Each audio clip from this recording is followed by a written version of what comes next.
Oi, empresário, oi, empresária, tudo bem? Aqui Cláudio Melo trazendo mais dicas e estratégias de como você melhorar a sua empresa.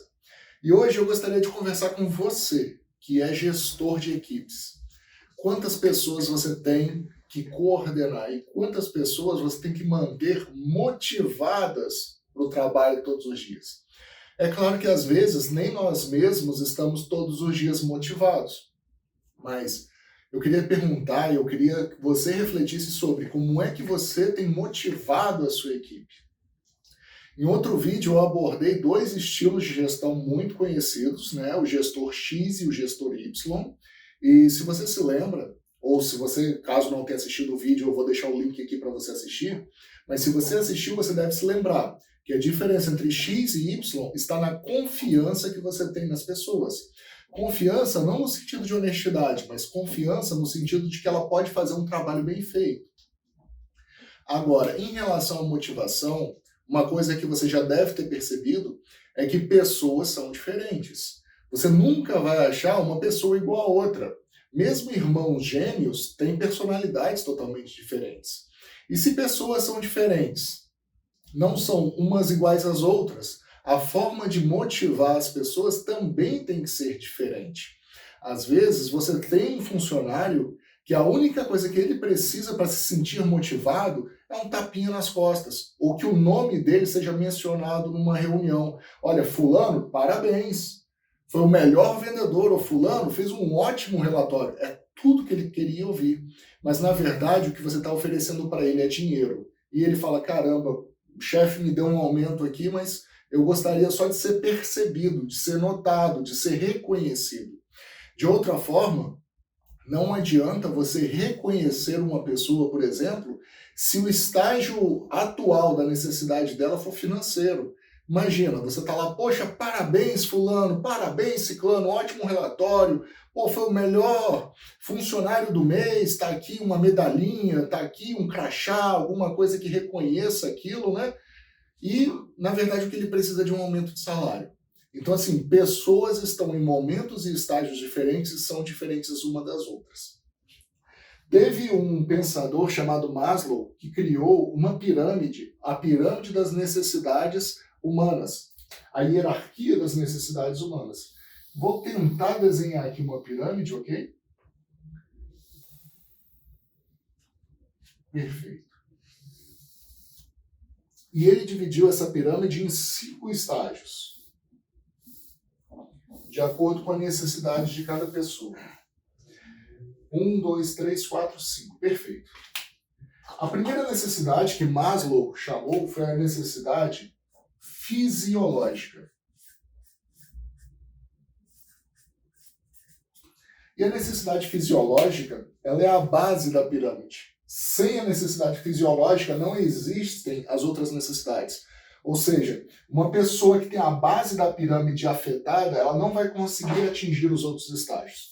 A necessidade fisiológica é aquela que garante, por exemplo, que o teu funcionário tenha um banheiro limpo para usar, que ele tenha um refeitório para poder fazer o almoço dele ou para poder almoçar tranquilamente, que ele tenha um plano de saúde ou um ambiente saudável para trabalhar. E quantas vezes isso daqui é negligenciado? Já dei consultoria numa padaria muito famosa, onde os fundos da padaria era a parte de produção. E quando você entrava na produção, eram vários fornos muito quentes e todo mundo trabalhando ali naqueles fornos, não tinha ar-condicionado nenhum, mas a sala do gestor ficava num andar acima, como se fosse um escritório de vidro, como se fosse um aquário, as paredes eram todas de vidro, para que o gestor pudesse vigiar a produção a todo momento. E aí eu te pergunto, imagina você, padeiro nesse caso, ou o seu funcionário como sendo esse padeiro, olhando lá para cima, um calor danado, aquele monte de forno, só com ventilador de teto e com poucas janelas, e olhando lá para cima o chefe observando tudo no ar-condicionado e no conforto de uma cadeira confortável.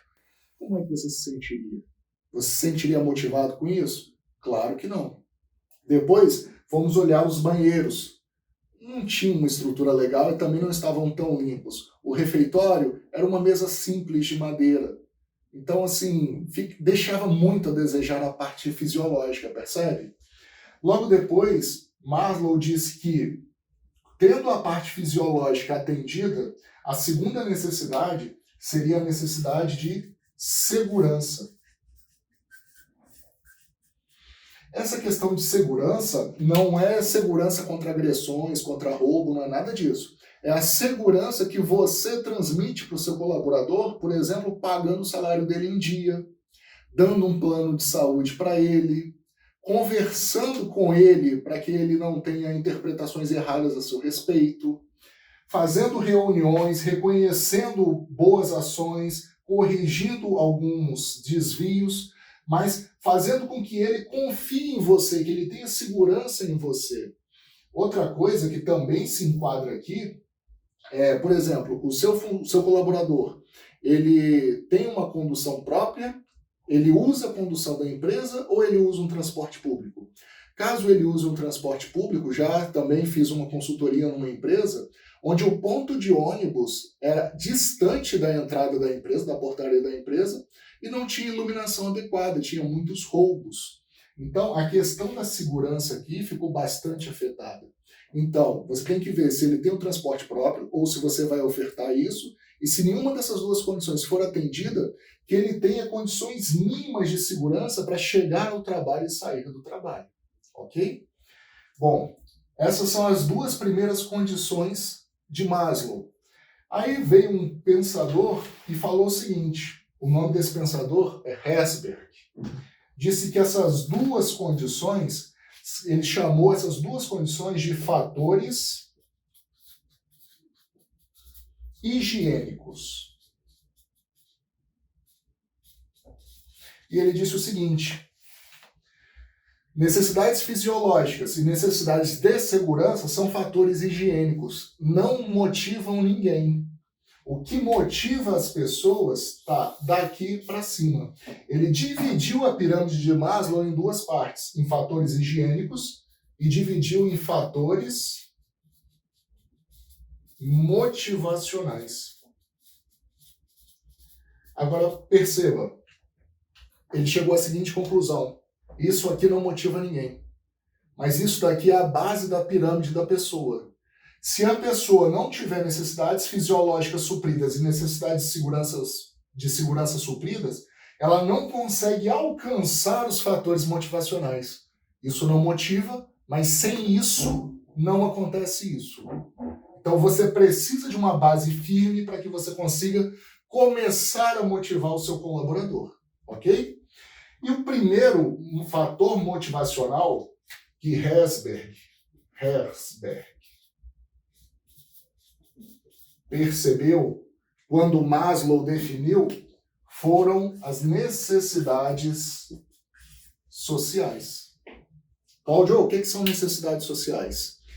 É o sujeito conseguir se relacionar com a sua própria equipe, que ele não se sinta excluído, que ele sinta que ele contribui para o processo da empresa e para o resultado positivo da empresa, que ele consiga interagir com as outras pessoas e principalmente com o líder dele. Além disso, entra aqui também a questão de festas, confraternizações, reuniões onde você reconhece o esforço da pessoa. Isso tudo é a parte social. Às vezes você fala assim, poxa, o orçamento está apertado, eu vou cortar aquela festa de final de ano. Não faça isso. É nessas festas, nessas reuniões de empresa, que o colaborador consegue levar a família, e a família percebe quem são os amigos do pai daquela família e quem é o chefe, quem é o ciclo profissional do pai daquela família. Então isso daqui é extremamente importante, criar vínculo social. Depois que isso daqui já estiver atendido, vem a necessidade de autoestima. Perceba, já passamos a parte aqui dos fatores higiênicos, dos fatores que não motivam, mas que são necessários para que hajam os fatores motivadores. Já cuidamos aqui do reconhecimento social dessa pessoa. O reconhecimento social também pode ser feito através do chefe, onde o chefe reconhece o trabalho dessa pessoa. Agora, a questão de autoestima tem a ver com o bem-estar dessa pessoa dentro da empresa. Tem a ver com a imagem que essa pessoa carrega dentro da empresa, como bom profissional, como pessoa competente. E isso tudo depende de uma coisa chamada reconhecimento. E esse reconhecimento ele vem de dois lados. Ele vem dos seus colegas, que a gente chama de pares, né? Pessoas que estão no mesmo nível que você, e ela também vem do nível hierárquico. Vem da hierarquia, ou seja, é o seu chefe te reconhecendo, é a tua autoestima. São pessoas trabalhando para que a sua imagem seja fortalecida, para que você tenha bem-estar e seja reconhecido dentro dessa estrutura, dentro dessa organização. E com isso você se sente bem. Por fim, o degrau mais elevado, e eu te digo que poucas pessoas conseguem enxergar nesse último degrau, é o degrau de autorrealização.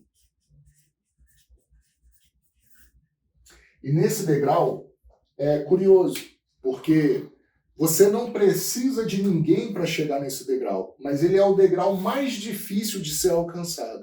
Por quê? É quando você reconhece em você um grande profissional, um grande líder, um grande trabalhador, um grande pai de família, um ótimo marido, um ótimo colega, um ótimo filho para o seu pai. Então, a autorrealização ela só pode ser realizada por você mesmo. Por isso o nome diz autorrealização. É quando você mesmo se realiza sem que ninguém tenha que te dizer isso. Isso daqui é o grau mais elevado. E veja, Maslow e Herzberg criaram essa estrutura aqui há muitos anos atrás, há mais de 100, 200, 300 anos atrás, mas até hoje isso daqui é muito atual. E eu te pergunto, a próxima vez que você olhar para um colaborador seu, você precisa reconhecer no seu colaborador em qual desses estágios aqui ele se encontra. A pergunta que eu quero te fazer é, quando você olha para um colaborador seu, você pergunta, você se questiona se ele está nessa necessidade fisiológica? Ou se isso daqui a sua empresa já oferece a questão da segurança que tem que ser melhorada? Ou não, beleza, os fatores higiênicos estão ok, mas sempre tem aquele colaborador, por exemplo, que não está enturmado com a equipe. O que você, enquanto gestor, tem feito para que a necessidade social desse colaborador seja atendida? Ok, está todo mundo enturmado. Você tem reconhecido o trabalho, o mérito e o talento das pessoas da sua equipe? Você tem engrandecido as partes boas ou você é daquele gestor que só sabe frisar e apontar os erros? E por fim, você tem olhado a saúde mental dos seus colaboradores, o seu setor de RH tem trabalhado para que o seu colaborador reconheça em si mesmo uma grande pessoa, um grande profissional? A partir de hoje eu te convido a olhar para cada pessoa da sua equipe como se fosse uma pirâmide. Cada pessoa que você olhar, você vai falar assim, essa pessoa tem uma pirâmide de necessidades humanas dentro dela e eu, gestor, preciso reconhecer em qual estágio da pirâmide está essa pessoa. E quando você olhar para a pessoa do lado, essa pessoa vai ter a mesma pirâmide dentro dela, mas vai estar num estágio diferente. E é o seu papel reconhecer e, principalmente, é o seu papel motivar pessoas diferentes de formas diferentes porque elas estão em estágios diferentes. Ok? Então, após essa reflexão, eu gostaria de saber como você vai tratar a sua equipe daqui para frente.